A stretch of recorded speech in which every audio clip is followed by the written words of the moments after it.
அனைவருக்கும் வெற்றி தமிழ் பயிற்சி அகாடமியின் சார்பாக இனிய வணக்கம். இந்த காணொலியில் நம்ம ஸ்பெஷல் டெட்டுக்கான தேர்வு இன்றைக்கி நடந்துச்சுங்க. ஸோ இதில் கேட்கப்பட்ட தமிழ் வினாக்கள் எப்படி இருந்துச்சு, அந்த வினாக்கள் எங்கேருந்து கேட்கப்பட்டிருக்கு, அதனுடைய மிகச்சரியான பதில் என்ன அப்படின்றத முழுமையாக பார்க்க போகிறோம். ஸோ இந்த வீடியோவை கடைசி வரைக்கும் ஸ்கிப் பண்ணாமல் பாருங்கள். டெட் எக்ஸாம், அதாவது ஸ்பெஷல் டெட் எழுதின எல்லாருமே என்ன பண்ணுங்கள், உங்களுடைய நண்பர்களுக்கும் இந்த வீடியோவை ஷேர் பண்ணுங்கள். அதுக்கப்புறம் நார்மல் டெட்டுக்கு படிக்கிறவங்களுக்கும் இந்த வீடியோ ரொம்ப முக்கியமானதுங்க. எந்த மாதிரி வினாக்கள் வடிவமைக்கிறாங்க அப்படின்றதையும் நீங்கள் தெரிஞ்சுக்கோங்க. ஸோ முழுமையாக இந்த காணொலியை பாருங்கள். தொடர்ந்து நம்ம சேனலை ஃபாலோ பண்ணுங்கள். என்றும் உங்கள் வெற்றிக்கு வெற்றி தமிழ் பயிற்சி அகாடமி உறுதுணையாக இருக்கும். வாங்க கேள்விகளுக்குள்ளே போகலாம். ஃபஸ்ட்டு 31வது வினா என்ன கொடுத்துருக்காங்கன்னு பாருங்கள். நீள் ப்ளஸ் உழைப்பு இந்த ரெண்டையும் சேர்க்க கிடைக்கக்கூடிய சொல் எதுன்னு கேட்டிருக்காங்க. சரிங்களா, இது நம்ம சேனலில் நல்லா தெரிஞ்சுக்கோங்க. உங்களுக்கு 30 தமிழ் வினாக்கள் கேட்டிருக்காங்க. இதில் 27 வினாக்கள் அப்படியே நம்ம சேனலில் நம்ம வீடியோவாக கொடுத்துருக்குறோம்.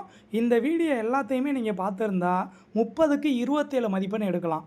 அந்த 3 வினாக்கள் என்ன அப்படின்னா பகுபத உறுப்பிலக்கணம். அந்த பகுபத உறுப்பிலக்கணத்தை நான் தனியாக எடுத்து என்ன பண்ணலை, ஆக்சுவலாக இப்போ தான் நான் வீடியோ மேக் பண்ணிக்கிட்டு இருக்கேன். ஸோ அதனால் அந்த வீடியோ மட்டும் நான் போஸ்ட் பண்ணலை. ஸோ ரிமைனிங் இருக்கக்கூடிய நம்ம சேனலில் இருக்கக்கூடிய எல்லா வீடியோவையும் நீங்கள் பார்த்துருந்தீங்கன்னா 30க்கு 27 வினாக்கள் நீங்கள் கண்டிப்பாக மிகச்சரியான முறையில் எடுத்துருக்கலாம். சரிங்களா, ஸோ அப்போ இந்த கேள்வி பாருங்கள். நீள் ப்ளஸ் உழைப்பு இந்த ரெண்டையும் சேர்த்து எழுத கிடைப்பது நீள் உழைப்பு. ஆப்ஷன் டி தான் மிகச்சரியான பதில். சரிங்களா, அடுத்தது பாருங்கள். பிழைத்த வேல் இது எவ்வகை தொடர். சரிங்களா, இது எவ்வகை தொடர் அப்படின்னா இதை நீங்கள் நல்லா தெரிஞ்சுக்கிறணுங்க. அதாவது பெயரெச்சமா, அடுக்கு தொடரா, உரிச்சொல்லா, வினையெச்சமானு கேட்டிருக்காங்க. பெயரெச்சம்னா ஞாபகம் வச்சுக்கோங்க, முன்னாடி ஒரு வினை அதை தொடர்ந்து பெயர் வரணும். அப்படி பெயர் வந்திருந்துச்சுன்னா அது பெயரெச்ச தொடர். ஒரு வினை அதை தொடர்ந்து ஒரு வினை வந்தால் அது வினை எச்ச தொடர். சரிங்களா, கண்டிப்பாக இது அடுக்கு தொடர் கிடையாது. சரிங்களா, அடுக்கு தொடர்னால் உங்கள் எல்லாருக்குமே நல்லா தெரியும். பாம்பு பாம்பு அப்படின்னு சொல்கிறது தான் அடுக்கு தொடர். அடுத்து உரிச்சொல் தொடர்னால் கண்டிப்பாக அதில் சால, தவ, நனி, கடிது இந்த மாதிரியான வார்த்தைகள் வந்திருக்கணும். அதுவும் கிடையாது. இப்போ பிழைத்த வேல் இதை நீங்கள் பிரித்து பாருங்கள். பிழைத்த வேல், பிழைத்த அப்படின்றது நார்மலான ஒரு விலை பிழைக்கிறது. வேல் அப்படின்றது ஒரு பெயர். அப்போ நான் என்ன சொன்னேன், ஒரு வினை வரணும், அந்த வினையை தொடர்ந்து ஒரு பெயர் வந்தால் அது என்ன தொடர், பெயரெச்ச தொடர். அப்போ இதுக்கான ஆன்சர் என்னது, ஆப்ஷன் ஏல இருக்கக்கூடிய பெயரெச்ச தொடர். அப்போ வினையெச்ச தொடர்னால் என்ன இருக்கும், வந்து நின்றான். புரியுதா, வந்துன்றதும் வினை தான், நின்றான் அப்படின்றது வினை முற்ற அடையுது. சரிங்களா, வந்து நின்றான். சரிங்களா, இதே இது வந்த மாணவன் வந்துச்சுன்னா என்ன சொல்லணும், பெயர் எச்சம். ஏன், வந்தன்றது வினை, மாணவன் அப்படின்றது பெயர். அப்போ பெயர் எச்ச தொடர். அப்போ இங்கே பிழைத்தவேல் அப்படின்றது எவ்வகை தொடர் அப்படின்னா ஆப்ஷன் ஏல இருக்கக்கூடிய பெயர் எச்ச தொடர். அடுத்தது பாருங்கள். பின்வரும் சொற்றொடரில் தனி சொற்றொடர் எது. தனி சொற்றொடர்னால் இங்கே கலவை வாக்கியம் வரக்கூடாதுங்க, தனியாக அதை மென்ஷன் பண்ணணும். இப்போ உங்கள் புரிதலுக்காக பாருங்கள், ஃபஸ்ட் ஆப்ஷன் பாருங்கள். மழை கொட்டி கொண்டிருந்தாலும் பகலவன் பள்ளிக்கு நடந்து வந்தான். சரிங்களா, அடுத்த அழைப்பு மணி ஒலித்ததால் கயல்விழி கதவை திறந்தார். அந்த கொண்டிருந்தாலும் ஒலித்ததால் ஒரு நிகழ்வு நடந்திருக்கு, அதனால் இன்னொரு நிகழ்வு நடந்திருக்கு. இந்த மாதிரி வரக்கூடாது. இதே இது ஒரே ஒரு நிகழ்வு மட்டும் இருக்கிறது தான் தனி சொற்றொடர். இப்போ ஆப்ஷன் டெல்லி பாருங்கள். மேரியும் கனகாவும் பேருந்தில் ஏறினர். அவ்வளோதான், முடிஞ்சு. இதே இது ஃபஸ்ட்டு இதில் மழை கொட்டி கொண்டிருந்தது ஒன்று, பகலவன் பள்ளிக்கு நடந்து வந்தான் இன்னொரு தொடர். சரிங்களா, அடுத்து ஆப்ஷன் சியை கூட பாருங்களேன். கூத்து கலைஞர் பாடத் தொடங்கியதால் கூடியிருந்த மக்கள் அமைதியாயினர். அப்போ கூத்து கலைஞர் பாடத் தொடங்கினாங்க, அது ஒரு கூற்று. அடுத்து மக்கள் அமைதி அடைஞ்சாங்க, அது ஒரு சொற்றொடர். அப்போ அது கலவை சொற்றொடர். சரிங்களா, அப்போ இங்கே தனியானது எது அப்படின்னா மேரி கனகா 2 பேரும் பேருந்தில் வந்தாங்க, ஏறினாங்க. இதுதான் மிகச்சரியான பதில். அடுத்தது வல்லினம் மிகும் இடங்களில் ஒன்று எது. அப்போ வல்லினம் பின்வருவனவற்றுள் எங்கே மிகும் அப்படின்னா உவமை தொகையில் மட்டும்தான் மிகும். Option A. சரிங்களா, தாமரை பாதம். சரிங்களா, தாமரை பாதம் இது நம்ம 9th புக்கிலே இருக்குது. சரிங்களா, பார்த்து வச்சுக்கோங்க, ரொம்ப முக்கியமானது. வல்லினம் மிகும் இடம், மிகா இடம் எப்பயுமே வினாக்கள் கேட்பாங்க, நல்லா பார்த்து வச்சுக்கோங்க. சரிங்களா, வினை தொகையாக இருக்கட்டும், உண்மை தொகையாக இருக்கட்டும், பெயரெச்சமாக இருக்கட்டும், இதில் என்ன பண்ணாது, வல்லினம் மிகாது. சரிங்களா, அடுத்த கேள்வி பாருங்கள். 35வது வினா பாருங்கள். ஆக்கல், அழித்தல், அடைதல், நீத்தல், ஒத்தல், உடைமை இந்த மாதிரியான 6 வகையான பொருள்களில் இடம்பெறக்கூடியது எது அப்படின்னு சொல்லி பார்த்தீங்க அப்படின்னா இரண்டாம் வேற்றுமை தொகை. சரிங்களா? இரண்டாம் வேற்றுமை தொகை என்ன பண்ணும்?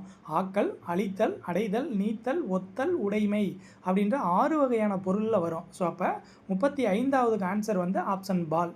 இது 8th தமிழ் புக்கில் இருக்குது. அடுத்தது பாருங்கள், ரொம்ப ரொம்ப முக்கியமான கேள்வி. 36வது கேள்வி பழைய டெட்டிலையும் கேட்டிருக்காங்க, இப்பையும் கேட்டிருக்காங்க, இனிமேலும் கேட்பாங்க. சரிங்களா? ஏன்னா அணியை பொறுத்த வரைக்கும் எக்ஸாமுக்கு கேள்வி கேட்குற எல்லாருமே என்ன தான் கேட்குறாங்க? பிரிது மொழிதல் அணிக்கு தான் அதிக முக்கியத்துவம் கொடுக்குறாங்க. ஏன்னா உவமையை மட்டும் கூறி அதன் மூலம் கூற வந்த கருத்தை உணர வைப்பது எந்த அணின்னு கேட்டிருக்காங்க. ஆப்ஷன் பால் பிரிது மொழிதல் அணி. சரிங்களா? இது ஆனால் நியூ புக்கில் இப்போ அப்டேட் ஆன புக்கில் இல்லை, பழைய புக்கில் தான் இருக்குது. சரிங்களா? அதாவது போன எடிஷனில் தான் இருக்குது. இந்த வருஷம் கொடுத்த புக்கில் எல்லாம் இதெல்லாம் எடுத்து விட்டுருக்குறாங்க. ஸோ பழைய எடிஷனும் படிக்கணும், நியூ எடிஷனும் படிக்கணும். நல்லா தெரிஞ்சுக்கோங்க. அந்த ஒரு கேள்வி உங்களுக்குள்ளே தோணிக்கிட்டே இருக்கும். இன்றைக்கி இருக்கக்கூடிய புக்கில் கேள்வி கேட்பாங்களா, இல்லை போன வருஷ புக்கில் கேட்பாங்களா? 2 வருஷ புக்கிலையும் கேட்பாங்க. சரிங்களா? அடுத்தது பாருங்கள், ஆயுத எழுத்தை ஒழிக்க ஆகும் கால அளவிற்கான மாத்திரை. இதெல்லாம் அழகாக நம்ம வீடியோவாக நம்ம கொடுத்துருக்குறோம். நம்ம சேனலை ஃபாலோ பண்ணுங்கள். 27 மதிப்பெண்கள் உங்களுக்கு கிடைச்சிருக்கும். சரிங்களா? அப்போ ஆயுத எழுத்தும் மெய்யெழுத்தும் ஒழிக்கக்கூடிய கால அளவிற்கான மாத்திரை வந்து அரை மாத்திரை. சரிங்களா? ஞாபகம் வச்சுக்கோங்க. அப்போ ஒரு மாத்திரை அப்படின்றது குறில் எழுத்து, 2 மாத்திரை அப்படின்றது வந்து நெடில் எழுத்து. அப்போ இவங்க கேட்ட கேள்வி என்னது? ஆயுத எழுத்தை ஒழிக்க ஆகும் கால அளவிற்கான மாத்திரை அரை மாத்திரை. சரிங்களா?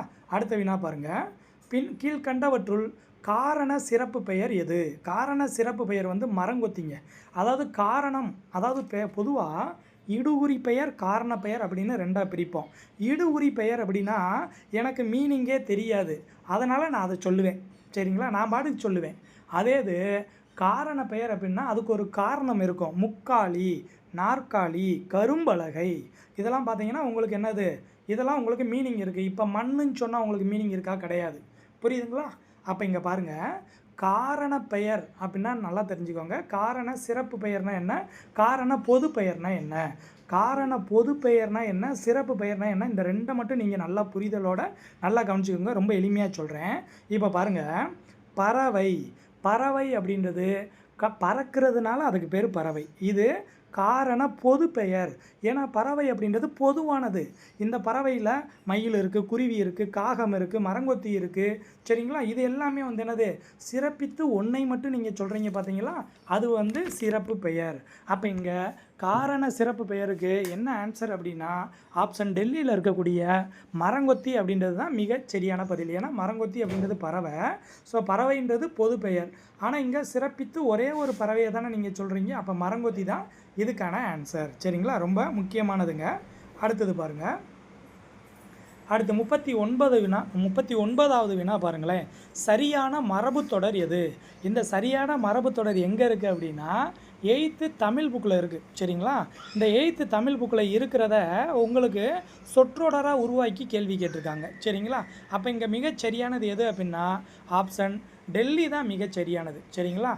கோவிந்தன் சோறு உண்டு சோறு உண்டான். சரிங்களா? பால் பருகினான். சரிங்களா? ஸோ சோறு உண்டு பால் பருகினான். அப்போ 39வதுக்கு ஆன்சர் என்னன்னு சொல்லி பார்த்தீங்கன்னா ஆப்ஷன் டெல்லி தான் மிகச்சரியான பதில். சரிங்களா? அடுத்த வினா பாருங்கள், பீலிப்பை சாகாடும் அச்சிரும் அப்பண்டம் சால மிகுத்து பெயின். இந்த குறள்பாவில் பயின்று வரக்கூடிய அணி எது அப்படின்னா ஆப்ஷன் ஏல இருக்கக்கூடிய பிரிது மொழிதல் அணி. சரிங்களா? அதாவது என்ன சொல்ல வர்றாங்க அப்படின்னா மயில் தோகை அப்படின்றது மிக லேசானது, எடை ரொம்ப ரொம்ப கம்மியானது. ஆனால் அதே மயில் தொகையை அளவுக்கு அதிகமாக ஏற்றுனீங்க அப்படின்னா அதுவும் வெயிட்டை கொடுக்கும். ஸோ இது வந்து உவமை. இது மூலமாக என்னது சொல்ல வர்றாங்க? எளியவர் எளியவர்னு நினைக்காத, ஒரு நாள் அந்த எளியவரும் என்ன பண்ணுவான்? மிகச்சிறந்த மனிதராக மாறுவான். சரிங்களா? அதுதான் பிரிது மொழிதல் அணி. உவமையை மட்டும் கூறி தான் சொல்ல வந்த கருத்தை கூற வைப்பது தான் நமக்கு பிரிது மொழிதல் அணி. அடுத்தது 41வது வினா பாருங்கள், மூவர். இந்த தான் நம்ம இன்னும் வீடியோ கொடுக்கல. சரிங்களா? இப்போ தான் நம்ம மேக் பண்ணிக்கிட்டு இருக்கோம். ஸோ அதிலெல்லாம் இந்த கேள்வி நம்ம உள்ளே வச்சுருந்தோம், ஒரு வீடியோ கொடுக்க முடியாமல் போயிடுச்சு. ஸோ மூவர் அப்படின்னா 3 + U + R. ஆப்ஷன் சி தான் மிகச்சரியானது. சரிங்களா? அடுத்தது 42வது வினா பாருங்கள், இரு சொற்களுக்கு இடையில் வேற்றுமை உறுப்பு மறைந்து வந்தால், தொகைனா தொக்கி வர்றது, மறைஞ்சு வருது. அப்போ 2 சொற்களுக்கு இடையில் வேற்றுமை உறுப்பு மறைந்து வந்தால் அது வேற்றுமை தொகை. அதிலே வேற்றுமைன்னு வந்துருச்சுங்க, வேறு எதுக்கு நீங்கள் யோசிக்கணும்? அப்போ ஆப்ஷன் சி வேற்றுமை தொகை. அடுத்தது 43வது இது 9th புக்கில் உங்களுக்கு உயிர் வகை அப்படின்னு ஒரு செய்யுள் இருக்கும். தொல்காப்பியர் ஓரறிவு முதல் ஆறறிவு வரை சொல்லியிருப்பார். சரிங்களா, அது இப்போவும் கேட்டிருக்காங்க. அடுத்து நடக்கக்கூடிய டெட்டுலையும் கண்டிப்பாக கேள்விகள் கேட்பாங்க. நல்லா படிச்சுக்கோங்க. ஒன்று தொல்காப்பியரை பற்றி கேட்பாங்க, இல்லாட்டி ஓரறிவு எது ஈரறிவு எது அப்படின்னு கேட்பாங்க. இங்கே பாருங்கள், ஈரறிவு அப்படின்றது இங்கே வந்து எது அப்படின்னா சிப்பியும் நத்தையும். சரிங்களா, ஈரறிவு அப்படின்றது வந்து என்னதுங்க, சிப்பியும் நத்தையும். அடுத்தது ஓரறிவு அப்படின்றது புல்லு மரம் ஓரறிவு. அடுத்தது மூவறிவு அப்படின்றது வந்து பார்த்தீங்க அப்படின்னா கரையான் எறும்பு. ஐந்தறிவு அப்படின்றது வந்து பறவை விலங்கு. விலங்குன்றது ஐந்தறிவு ஜீவன். இதெல்லாம் நீங்கள் பார்த்தோன்னே அழகாக அந்த ஒன்றும் தெரிஞ்சாலே மற்றதை வச்சு நீங்கள் அழகாக கொடுத்துருக்கலாம். ஸோ இதுக்கான ஆப்ஷன் வந்து ஆப்ஷன் பால். சரிங்களா, 43வதுக்கு ஆப்ஷன் பால் தான் மிகச்சரியானது. 9th தமிழ் புக்கில் இருக்குது. அடுத்ததுங்க, பகுபத உறுப்புகளில் அடங்காமல் 7வது உறுப்பாக வரும் புறத்துறுப்பை எவ்வாறு அழைக்கலாம்? இது பழைய புக்கு எடுத்துக்கிட்டீங்க அப்படின்னா 9th தமிழில் கொடுத்துருப்பாங்க. சரிங்களா, ஸோ எழுத்துப்பேர் இத்துன்னு கொடுத்துருப்பாங்க. சரிங்களா, ஸோ அப்போ ஆப்ஷன் சி எழுத்துப்பேர் அப்படின்றது தான் இதுக்கு மிகச்சரியான பதில். அடுத்த கேள்வி பாருங்கள். இலக்கண குறிப்பை அப்படியே என்ன பண்ணியிருக்காங்க, ஒரு பொறுத்துக வடிவமைப்பில் உங்களுக்கு கொடுத்துருக்குறாங்க. பாருங்கள், காக்கென்று அப்படின்னா காக்கவென்று என்பதன் தொகுத்தல் விகாரம். சரிங்களா, அப்போ ஃபஸ்ட் ஒன் வந்து என்ன அப்படின்னா 4வதாக இருக்கக்கூடியது. சரிங்களா, அப்போ இங்கே பார்க்கணும் அந்த 4 எங்கே இருக்குது, ஆப்ஷன் ஏலையே இருக்குது, சீலை இருக்குது. அப்போ அடுத்தது போங்க, கணீர்னு கொடுத்துருக்காங்க. கணீர் அப்படின்றது கண்ணீர் என்பதன் இடைக்குறை. சரிங்களா, அப்போ 2வது வந்து ஃபஸ்ட்டாக இருக்குது. அப்போ அதை வச்சே நீங்கள் என்ன பண்ணிடலாம், அவ்வளோதான். ஆப்ஷன் ஏ தான் இதுக்கான ஆன்சர். சரிங்களா, அடுத்து உய்முறை அப்படின்றது வினைத்தொகை. அடுத்து மெய்முறை அப்படின்றது வேற்றுமை தொகை. சரிங்களா, அவ்வளோதான், பார்த்து வச்சுக்கோங்க. அடுத்தது பாருங்கள், 46வது வினா பாருங்கள். உண்டி கொடுத்தோர் உயிர் கொடுத்தேரே என்ற அடியில் கொடுத்தோர் அப்படின்ற சொல்லுக்கான இலக்கண குறிப்பு கொடுத்தோர். சரிங்களா, கொடுத்தவர் அப்படின்னு வந்துட்டாலே வினையால் அணையும் பெயர். ஆப்ஷன் பால் தான் மிகச்சரியானது. அடுத்தது நந்தவனம் கண் திறந்து நற்றமிழ் பூ எடுத்து. இதில் வந்து என்ன அப்படின்னா இதை நீங்கள் நல்லா புரிஞ்சு வச்சுக்கிறணுங்க. நந்த வனம். சரிங்களா, ஸோ இது வந்து பெயர் சொல்லு. அடுத்து நற்றமிழும் பெயர் சொல்லு. மற்றதில் பாருங்கள் திறந்து எடுத்துன்னு இருக்காங்க, இது வந்து என்ன அப்படின்னா வினை சொல்லு. சரிங்களா, அப்போ இதில் என்னென்ன வந்திருக்கு அப்படின்னா பெயர் சொல்லும் வினை சொல்லும் வந்திருக்கு. அப்போ இதுக்கான ஆன்சர் வந்து 47க்கு பால் தான் மிகச்சரியான பதில். அடுத்து 48வது வினா. 48வது வினாலாம் நம்ம இதில் வந்து நம்ம வீடியோ கொடுத்துருக்கோம், குற்றியலுகரத்தினுடைய வகைகள் கொடுத்துருக்குறோம். அதில் சொல்லியிருப்பாங்க ஈரெழுத்து சொற்களாக அமையக்கூடிய குற்றியலுகரம் எது அப்படின்னா, ஈரெழுத்து சொற்களாக அமையக்கூடிய குற்றியலுகரம் வந்து என்ன அப்படின்னா நெடில் தொடர் குற்றியலுகரம். சி மட்டும் சரி. சரிங்களா, ஈரெழுத்து சொற்களாக அமையும். சரிங்களா, அடுத்தது 49வது வினா பாருங்கள். 49வது வினா பொறுத்துக வடிவில் கொடுத்துருக்காங்க. இதுவும் நம்ம 8th புக்கில் இருக்குது. சரிங்களா, 8th புக்கில் இருக்குது, நல்லா பார்த்துக்கோங்க. பாருங்கள், புறா அப்படின்றது குணுகும். சரிங்களா, புறா என்ன பண்ணும், குணுகும். கோழி கொக்கரிக்கும், சேவல் கூவும், கூகை குளரும். சரிங்களா, ஸோ இதுக்கு ஆப்ஷன் வந்து எங்கே இருக்குது, ஆப்ஷன் சியில் இருக்குது. ஸோ இதுக்கான ஆன்சர் வந்து ஆப்ஷன் சி. சரிங்களா, பார்த்து வச்சுக்கோங்க. அடுத்த வினா பாருங்கள். 50வது வினா பாருங்கள். பொன்னகர் அப்படின்னா பொன்னை உடைய நகர் அப்படின்னு அர்த்தம். பொன்னகர்னால் என்னங்க அர்த்தம், பொன்னை உடைய நகர். அப்போ ஐன்றது என்னது, 2ஆம் வேற்றுமை உறுப்பு. ஸோ அதனுடைய அதாவது பொன்னை உடைய நகர், பொன்னால் ஆன நகர் அப்படின்னும் சொல்லலாம். ஸோ அப்போ இதுக்கு மிகச்சரியானது எது அப்படின்னா 2ஆம் வேற்றுமை உருபும் பயனும் உடன் தொக்க தொகையும் அப்படின்றது தான் மிகச்சரியானது. சரிங்களா, அடுத்து 51வது வினா பாருங்கள். இது செய்வாயா என்று வினவிய போது நீயே செய் அப்படின்னு சொல்லிட்டேன் அப்படின்னா அது ஏவல் விடை. சரிங்களா, ஸோ ஏவுறது நம்ம ஒரு ஆளை சொல்லுவோம், அவன் நம்மளை ஏவுவான். சரிங்களா, ஸோ அப்போ இது செய்வாயா அப்படின்னு நம்ம போய் ஒருத்தன் கேட்பேன், அவன் என்ன சொல்லுவான், நீயே போய் செய்யு, என்ன எதுக்கு செய்ய சொல்கிற அப்படின்னு சொல்லுவான். பார்த்தீங்களா, ஏவல் விடை. ஆப்ஷன் ஏ தான் மிகச்சரியான பதில். இது 10th புக்குங்க. சரிங்களா, அடுத்தது உயிர்மெய் நெடில் எழுத்துக்கள் மொத்தம் எத்தனை, 126. சரிங்களா, மொத்தம் 216 எழுத்துக்கள் இருக்குது. அதில் 126 எழுத்துக்கள் வந்து என்ன அப்படின்னா உயிர்மை நெடில் எழுத்துக்கள் அப்படின்னு சொல்லி சொல்கிறோம். Option A. இதுவும் நிறைய டைம் நமக்கு டெட்டில் கேட்டாங்க. சரிங்களா, அடுத்த வினா பாருங்கள். அடுத்து 53வது வினா பாருங்கள். குவிமொட்டு இலக்கண குறிப்பு. இலக்கண குறிப்பு என்ன அப்படின்னா வினைத்தொகை தான் கரெக்டு. என்ன அப்படின்னா வினைத்தொகை அப்படின்றது முக்காலத்தையும் காட்டும். குவிமொட்டு, குவிகின்ற மொட்டு, குவியும் மொட்டு. சரிங்களா, முக்காலத்தையும் காட்டுது. அப்போ இது வந்து என்னது, வினைத்தொகை. சரிங்களா. அடுத்தது பாருங்கள், அறிஞர் அண்ணாவை படித்திருக்கிறேன், இத்தொடரில் வரும் ஆகுபெயரை தேர்ந்தெடுக்க. 9th Tamil book. சரிங்களா. அப்போ அறிஞர் அண்ணாவை படிக்கலை, அறிஞர் அண்ணா கூறிய கருத்தை நான் என்ன பண்ணியிருக்கேன், படிச்சிருக்கிறேன். அப்போ இது கருத்து. அப்போ கருத்தாகு பெயர். சரிங்களா. ஸோ கருத்தா ஆகு பெயர் அப்படின்னு சொல்லியிருப்பாங்க. நல்லா புரிஞ்சுக்கோங்க. அறிஞர் அண்ணாவை படித்திருக்கிறேன் அப்படின்னா அறிஞர் அண்ணாவை படிக்கலை, அறிஞர் அண்ணா சொன்னால் நல்ல கருத்துக்களை நான் படிச்சிருக்கிறேன். சரிங்களா. அடுத்தது, 8 பொருளில் வரும் இடைச்சொல் எது? ஓவண்ணா. ஆப்ஷன் டெல்லி தான் இதுக்கு மிகச்சரியான பதில். சரிங்களா. இதுவும் ரிப்பீட்டடாக கேட்குறாங்க, நல்லா பார்த்து வச்சுக்கோங்க. ஓவண்ணா. சரிங்களா. அடுத்தது, வாழ்த்துதல், வைதல், வேண்டல், விதித்தல். சரிங்களா. இந்த மாதிரியான பொருள்களில் வரக்கூடிய வினைமுற்று வியங்கோல் வினைமுற்று. சரிங்களா. வாழ்த்துறது, வைகிறது, வேண்டுதல், அதுக்கப்புறம் வந்து விதிக்கிறது. சரிங்களா. ஸோ இது ஆப்ஷன் டெல்லி தான் மிகச்சரியான பதில். அடுத்தது, கடல் என்பது நிறை அசைங்க. சரிங்களா. நிறை அசைன்னு எப்படி சார் நான் சொன்னேன், இதெல்லாம் அழகாக நம்ம ஒரு வீடியோ கொடுத்துருக்குறோம். சரிங்களா. இந்த இலக்கணத்தை முழுமையாக நம்ம நடத்தி நம்ம சேனலில் கொடுத்துருக்குறோம். நம்ம சேனலை ஃபாலோ பண்ணுங்கள். இப்போ நீங்கள் விட்டுருந்தாலும் அடுத்த டெட்டில் கண்டிப்பாக நீங்கள் தமிழில் 30க்கு 30 நீங்கள் கம்பல்சரி வாங்கிடுவீங்க. தொடர்ந்து நம்ம சேனலை ஃபாலோ பண்ணுங்கள். ஸோ கடல் அப்படின்னா இரு குறில் ஒற்றுங்க. சரிங்களா. இரு குறில், காவும் குறில் தான், டாவும் குறில் தான். அப்போ இரு குறில் கூட ஒரு ஒற்று சேர்ந்துச்சு அப்படின்னா நிறை அசை. ஆப்ஷன் சி தான் மிகச்சரியான பதில். அடுத்ததுங்க, மொழிக்கு முதலில் வராத எழுத்துக்கள் எது? மெய்யெழுத்துக்கள் 18மே மொழிக்கு முதலில் வராது. நீங்கள் நல்லா யோசித்து பாருங்கள்.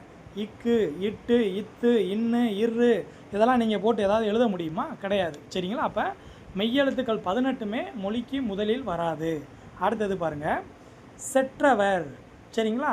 இலக்கண குறிப்பு நான் தான் சொன்னேன்லங்க, அங்கே வந்து என்னதுங்க, கொடுத்தோர், கொடுத்தவர், கொடுத்தவன் இந்த மாதிரி வந்துச்சு அப்படின்னா வினையால் அணையும் பெயர். ஸோ அப்போ ஆப்ஷன் பால் தான் மிகச்சரியானது. அடுத்த கேள்வி பாருங்கள், பகைவன் என்றாலும் என்னும் சொல்லை பிரித்தெழுத கிடைப்பது எது? இதுவும் நம்ம 8th புக்கில் இருக்குது. எல்லாமே நம்ம ஸ்கூல் புக்கு தாங்க, அவுட் சோர்ஸ் எதுவுமே கிடையாது.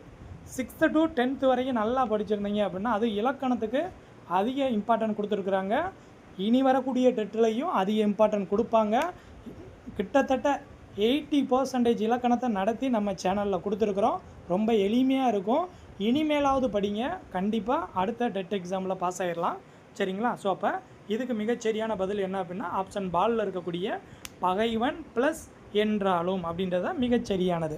ஸோ அப்போ 30 வினாக்கள் இருக்குது, தமிழ் வினாக்கள். இந்த 30ல் நம்ம சேனல் நீங்கள் ஃபாலோ பண்ணியிருந்தால் 27 வினாக்கள் நீங்கள் வந்து அழகாக நீங்கள் எடுத்திருக்கலாம். சரிங்களா. தொடர்ந்து நம்மளுடைய சேனலை ஃபாலோ பண்ணுங்கள். என்றும் உங்கள் வெற்றிக்கு வெற்றி தமிழ் பயிற்சி அகாடமி உறுதுணையாக இருக்கும். உங்களுடைய நண்பர்களுக்கும் இந்த வீடியோவை ஷேர் பண்ணுங்கள். தொடர்ந்து நம்மளுடைய சேனலை ஃபாலோ பண்ணுங்கள். அனைவருக்கும் மிக்க நன்றி.